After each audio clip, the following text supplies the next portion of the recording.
Bismillahirrahmanirrahim. Assalamualaikum warahmatullahi wabarakatuh. Alhamdulillahirabbil alamin. Wa bihi nasta'inu ala umuri dunya waddin. Wassalatu wassalamu ala asyrafil anbiya'i wal mursalin nabiyyina Muhammadin wa ala alihi wa ashabihi ajma'in. Amma ba'du. Qala Allah Ta'ala fil Qur'anil Karim, a'udzu billahi minasyaitonir rajim.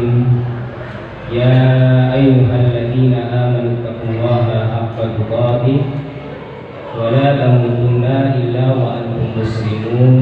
Shadaqallahul adzim. Bapak Ibu yang semoga Allah rahmati dan Allah muliakan, ada dua penyakit hati yang bisa merusak dan menggugurkan pahala ibadah kita. Yang pertama adalah riya, dan yang kedua sum'ah. Riya dan sum'ah ini bukan penyakitnya ahli maksiat.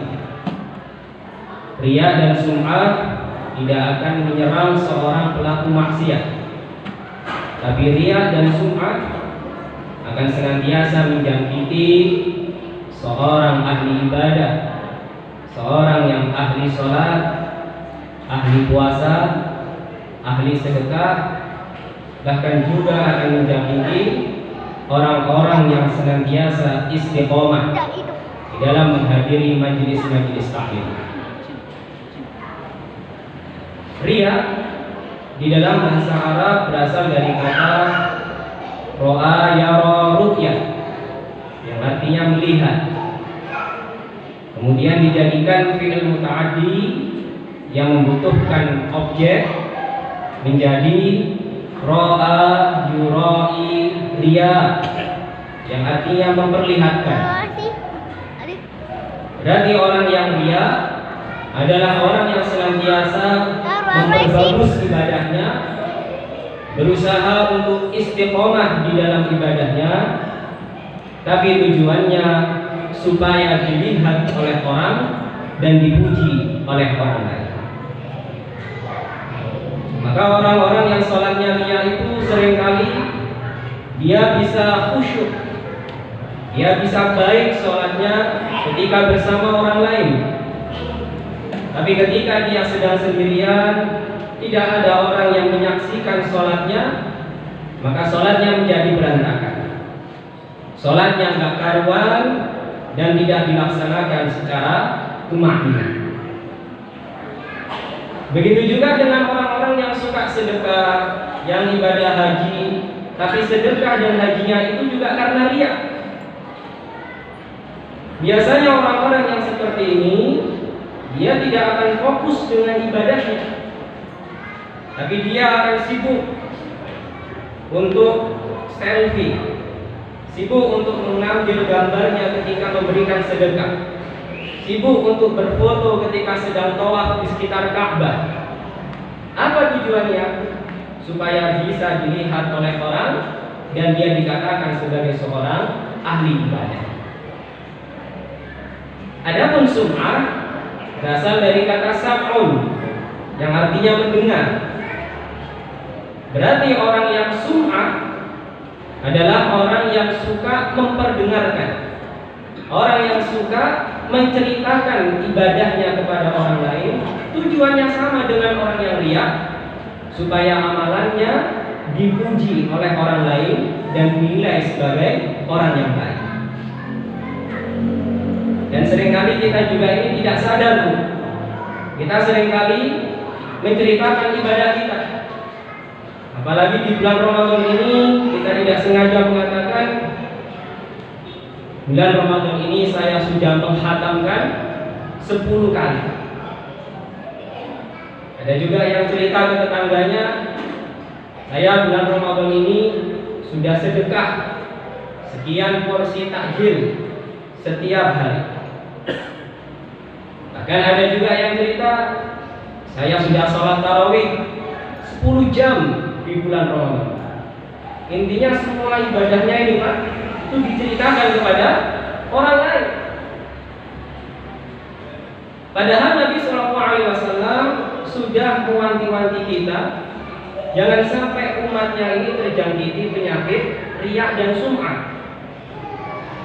Karena orang yang sudah memiliki penyakit riya dan sum'ah, secara lahir dia beribadah nampaknya untuk Allah, tapi secara batin ibadahnya untuk selain Allah karena mengharapkan pujian manusia. Dan orang-orang yang sudah terjangkiti penyakit riya dan sum'ah ini, Bapak Ibu sekalian, rata-rata ibadahnya tidak bisa istiqomah. Ibadahnya tidak bisa bertahan lama. Karena biasanya dia akan beribadah dengan semangat ketika ada yang memuji dan tersendat ketika ada yang mencaci. Ibadahnya biasanya penuh dengan kesempurnaan ketika di tengah keramaian, namun tidak bermakna di tengah kesendirian. Maka Allah Subhanahu wa taala mengingatkan dalam surat An-Nisa ayat 142, Innal munafiqina yukhadi'una Allaha wa huwa khadi'uhum. Sesungguhnya orang-orang munafik mencoba menipu Allah, padahal Allah yang menipu mereka. Wa idza qamu ila sholati qamu kusala. Orang munafik itu kalau sholatnya penuh dengan kemalasan. Yura'unan nas, mereka baru semangat kalau dilihat oleh manusia. Wala yaquluna Allaha illa qalila, dan mereka tidak mengingat Allah kecuali hanya sedikit. Maka Bapak Ibu yang dirahmati Allah Subhanahu wa taala, mari kita sama-sama berhati-hati terhadap penyakit riya dan sum'ah. Karena orang munafik adalah orang yang memelihara penyakit riya dan sum'ah ini dalam hati. Sedangkan orang yang beriman adalah orang yang berusaha menghilangkan dan melawan penyakit riya dan sum'ah ini di dalam hati. Karena orang yang beriman itu paham, Pak, kalau dirinya sudah terjangkiti penyakit riya dan sum'ah, akan ada 3 kemudaratan bagi dirinya.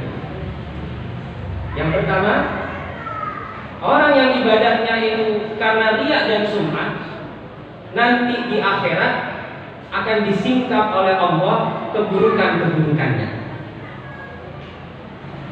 Karena memang orang yang riya dan sum'ah ini, dia sebenarnya membungkus kemalasannya, dia membungkus keburukan di dalam dirinya dengan menampilkan kesolidan dan kesungguhan di dalam beribadah. Maka kata Nabi SAW, man samma'a sammallahu bih. Siapa yang sum'ah, Allah sum'ah kepadanya. Wa man yura'i Allahu bih. Siapa yang riya, Allah juga riya kepadanya. Apa maksudnya sum'ah dan riyanya Allah kepada hambanya ini? Orang yang ibadahnya karena sum'ah dan riya, nanti di akhirat dia akan diperlihatkan oleh Allah, dia akan diceritakan oleh Allah kepada seluruh makhluknya bahwa hambanya ini ketika beribadah tidak pernah ikhlas, tapi selalu mengharapkan pujian dari manusia.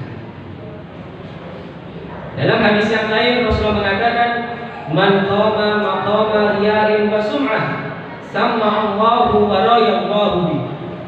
Siapa yang berdiri di atas makomnya riya dan sum'ah, maka Allah akan mensum'ahkan dan meriakkan kepada diri. Artinya ketika di akhirat nanti, keburukan-keburukan orang ini, aib-aib orang ini akan disingkap oleh Allah Subhanahu wa taala. Kemudian kemudaratan yang kedua para jemaah, orang yang riya dan sum'ah akan terjerumus ke dalam dosa syirik. Walaupun sebenarnya orang yang riya dan sum'ah ini awalnya hanya masuk dalam syirik asghar, syirik kecil, dan juga syirik khafi atau syirik yang tersembunyi. Tapi ketika setiap ibadahnya, mayoritas amalan yang dia kerjakan itu dibangun di atas riya dan sum'ah, dia tidak beribadah untuk mengharapkan ridha Allah, tapi mengharapkan ridhonya manusia, maka disitulah Allah Subhanahu wa Ta'ala tidak akan mau menerima amalannya, karena dia sudah menyekutukan Allah dengan hamba-hambanya yang lain. Maka Nabi SAW pernah mengatakan, Inna akhwafa ma akhafu alaikum asyirkul asghar. Sesungguhnya yang paling aku khawatirkan terhadap kalian adalah syirik kecil. Qalu ya Rasulullah, wa ma syirkul asghar? Wahai Rasulullah, apa itu syirik kecil? Lalu kata beliau, ar-riya. Riya atau mengharapkan pujian dari ibadah yang setiap kita kerjakan. Maka nanti di akhirat para jamaah, ketika amalan-amalan kita ini sedang dihisab oleh Allah, dan Allah mengetahui ada hamba-hambanya yang suka riya dan sum'ah, maka Allah katakan kepada hambanya ini, idhabu ilal ladina kuntum tura'una fi.